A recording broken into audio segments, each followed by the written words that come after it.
back to my channel. If you are new here, my name is Sammy and I make mommy, lifestyle, and Leo content. And welcome to my channel. Today I'm just going to chat a little bit about baby eczema. If you don't know, I have an almost 8-month-old son. It's so hard to believe he's going to be 8 months old in just a few days. And he has been dealing with eczema pretty much from birth. And for me, I had never dealt with eczema even on a personal level. I have fairly dry skin just naturally, but I don't have anything compared to eczema. So it has been quite a learning curve for us, and Russell, my husband, he also has really severe eczema.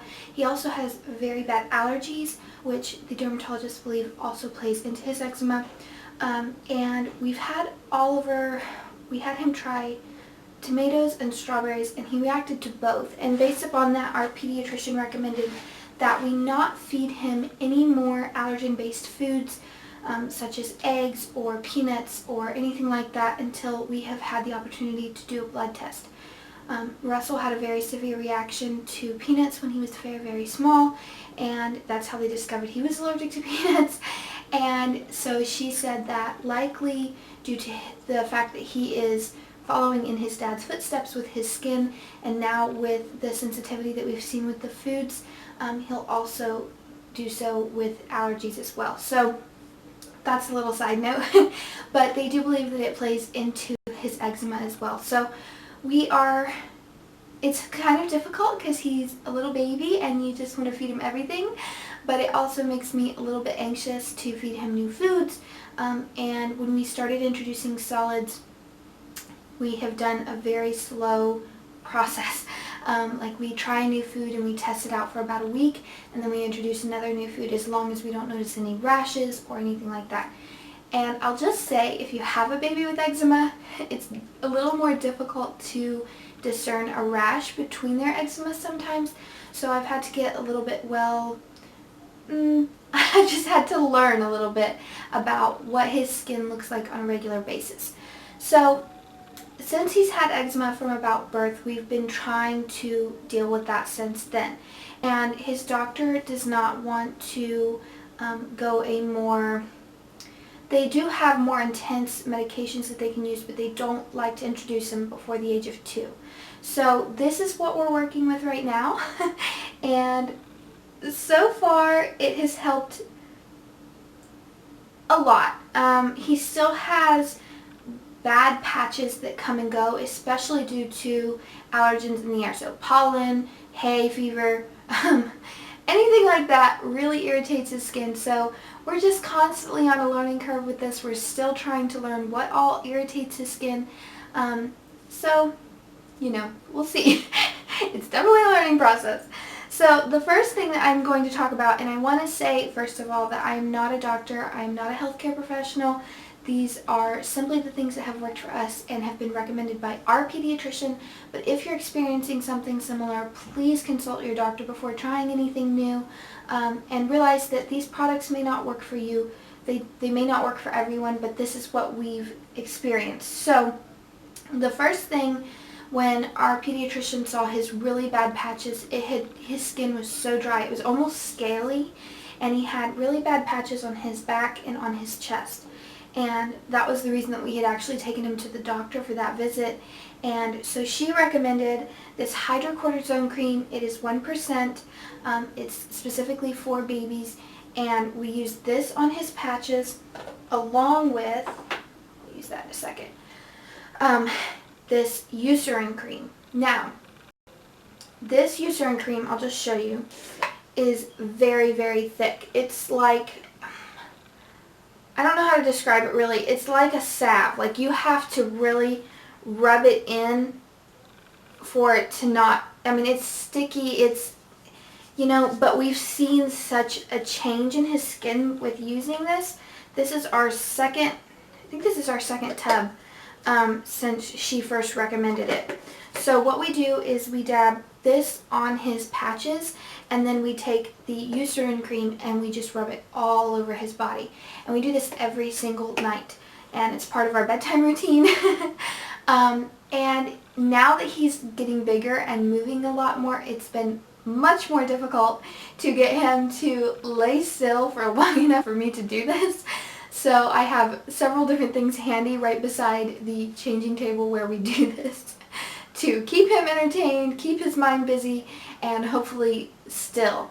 The biggest difficulty I have is with his back, because he's sitting up fine now, but then he wants to like lurch forward, and that scares me half to death. So we're learning, constantly learning. Motherhood is just, you're constantly learning new things. This is another moisturizing cream that we used the Eucerin first, and we almost saw like a plateau. Like it stopped it didn't stop working, but it didn't seem to be helping anymore. And so she recommended this one. This is the drugstore version, and I can't remember what she said this is for, and it's not on the label.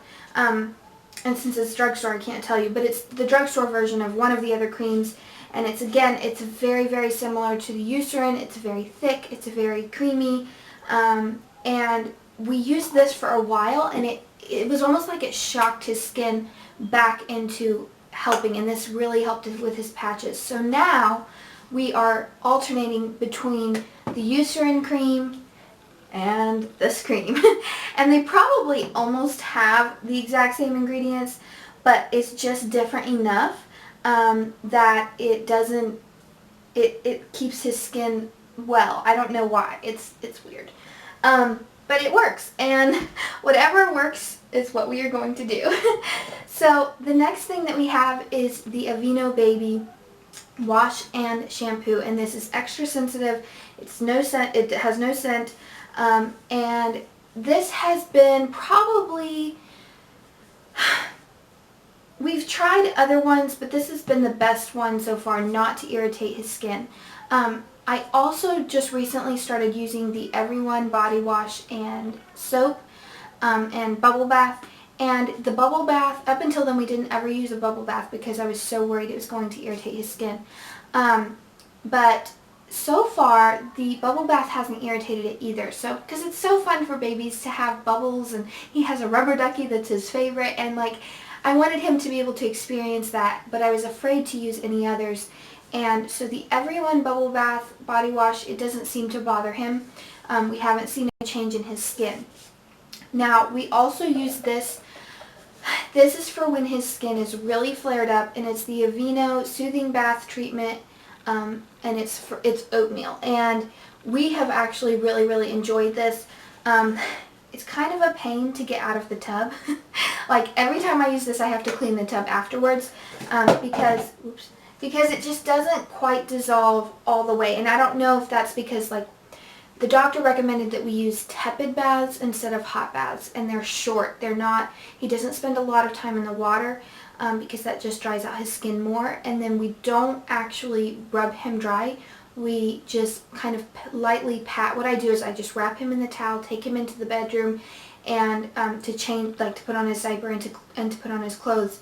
And I don't actually dry him any further than that. And that's what they recommend, because that rubbing just causes more friction and it really dries out their skin. So that is what we use for bath time. And like I said, this is a nightly ritual. This was the first product that we used, and this is the Aveeno Baby, I hope that that's catching up there. The Aveeno Baby Eczema Therapy Nighttime Balm. And this did work for a short time, but it was not intense enough. This is what the doctor recommended first, and we tried using it, but it just wasn't cutting it. But I keep this in my diaper bag. It's much thinner consistency, it's much lighter, and I just keep it with me for when we're on the go. If I notice he's got a dry patch, he gets them sometimes right here on his calyx, on his forehead, and he gets them like on his elbows, and he has this one patch on his thigh that just, no matter how much we treat it, it still never quite goes away.